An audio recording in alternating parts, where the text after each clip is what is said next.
우주는 깊고 오래되었습니다. 천체망원경으로 바라본 깊은 우주에는 수십억 년을 날아온 빛들이 먼지처럼 흩뿌려져 있습니다. 작은 점 하나하나는 별의 무리로 된 은하입니다. 그 은하들이 다시 무리를 이루면 은하단이 되는데 가운데 조금 조밀하게 모여있는 점들이 바로 10억 광년 거리에 있는 은하단입니다. 우리는 이 은하단을 향해 여행을 떠날 겁니다. 빛이 10억 년 동안 날아온 거리를 다시 되돌아가 보는 겁니다. 여행은 모두 25번의 도약으로 진행됩니다. 한 번 도약을 할 때마다 남은 거리가 10분의 1로 줄어듭니다. 여행의 종점에서 우리는 10억 광년 너머의 무언가와 마주하게 될 겁니다. 은하단이 1억 광년 앞에 있습니다. 바로 전의 사진이 10억 년 전의 은하단을 보여주었다면 이 사진은 1억 년 전의 은하단을 보여줍니다. 점들이 정지해 있는 것처럼 보이지만 사실 빠른 속도로 움직이는 중입니다. 우주에서 1억 년은 좀처럼 변화가 눈에 띄지 않는 시간입니다. 은하들이 밝은 점으로 보입니다. 은하는 일반적으로 성단이나 성단 집단을 거느립니다. 저 밝은 점 하나에 수천억 개의 별이 모여 있습니다.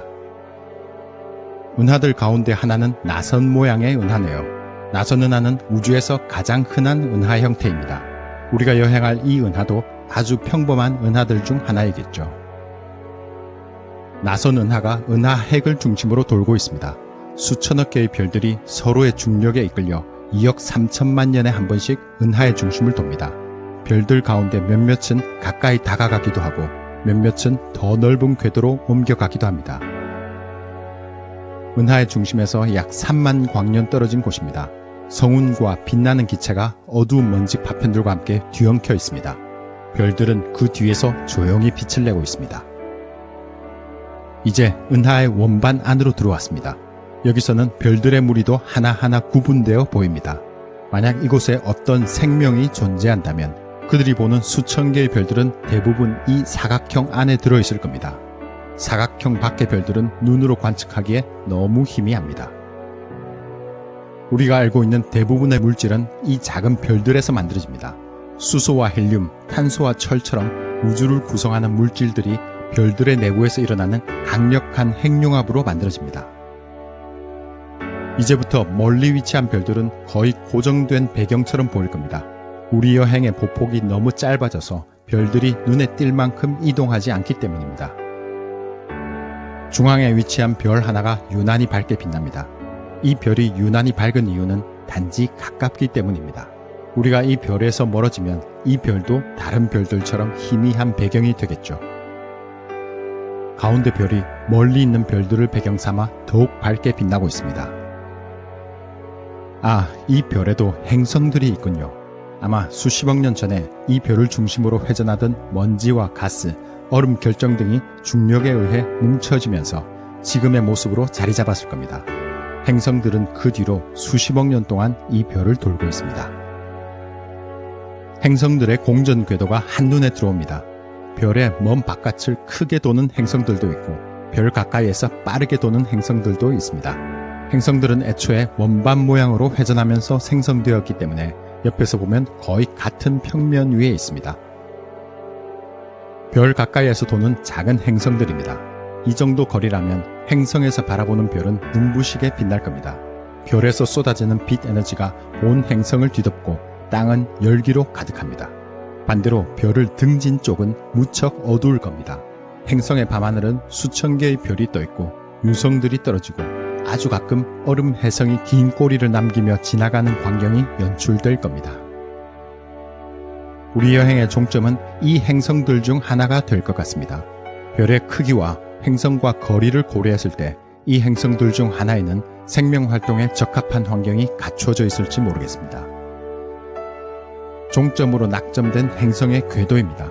행성의 모습은 아직 눈에 띄지 않습니다. 그런데 이 작은 행성에게도 식구가 하나 딸려있네요. 행성과 위성은 궤도를 같이 여행합니다. 서로의 인력이 오랫동안 영향을 미치면서 궤도 운동과 자전 운동이 지금처럼 자리 잡았고 지각 변동도 일어났을 겁니다. 위성은 상상 이상으로 행성이 만들어지는데 결정적인 역할을 했을 수 있습니다. 어쩌면 생명 활동에 관여했을 수도 있습니다.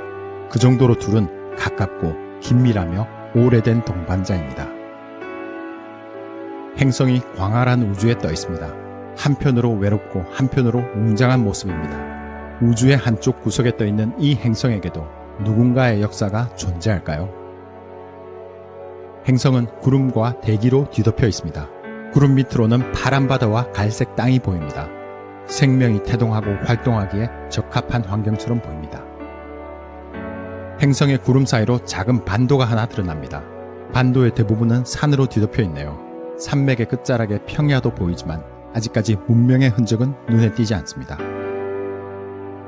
지상으로부터 100km, 드디어 인공적인 지형이 눈에 들어옵니다. 구불구불한 강이 도시를 관통하고 격자 무늬선들이 거미줄처럼 도로망을 형성합니다. 아주 오래전부터 저 강을 터전 삼아 살던 생명들이 이 도시를 세운 게 분명합니다. 집과 건물, 다리와 공원이 보입니다. 건축물들의 수를 고려했을 때 이 사진 속에만 거의 100만에 가까운 생명들이 살고 있을 겁니다. 그 많은 생명들이 먹고 일하고 누군가와 어울리면서 자신의 삶을 살아가겠죠. 아무도 모르던 우주의 한 구석에 생명과 문명이 번성하고 있었습니다. 도심의 모습이 자세히 보입니다. 고층 건물이 긴 그림자를 들이우고 작은 공원들이 군데군데 들어서 있습니다. 이동수단으로 보이는 차량들은 다리를 건너 어디론가 바삐 가고 있습니다. 다리 아래 공원이 우리 여행의 마지막 종점이 되겠습니다. 10억 광년 거리를 날아오면서 처음으로 무언가에 가로막히는 순간입니다. 한 생명이 공원에서 휴식을 취하고 있습니다. 따뜻한 빛과 푸른 식물로 둘러싸인 환경에서 편안함을 느끼는 모양입니다. 도시와 문명이 생기기 전에는 그들도 아주 오랫동안 대자연 속에서 살았을 겁니다. 그들도 자신들의 역사를 알아냈을지 궁금합니다. 마침내 이 행성의 생명을 가까이에서 봅니다. 도시를 세우고 휴식을 취하기까지 그들은 수많은 멸종의 위기와 자기 파멸의 위험을 이겨냈을 겁니다. 그 과정에서 지식을 쌓고 이성의 세계를 구축했겠죠. 그들도 한때는 이 우주가 자신들을 위해 만들어진 세계라고 여기던 때가 있었겠지만 지금은 새로운 세계를 꿈꾸고 있을 겁니다. 미래에 다가올 새로운 세계. 이 깊고 오래된 우주에서 그들의 꿈이 실현되기를 바랍니다. 지금까지 북툰이었습니다. 시청해주셔서 감사합니다.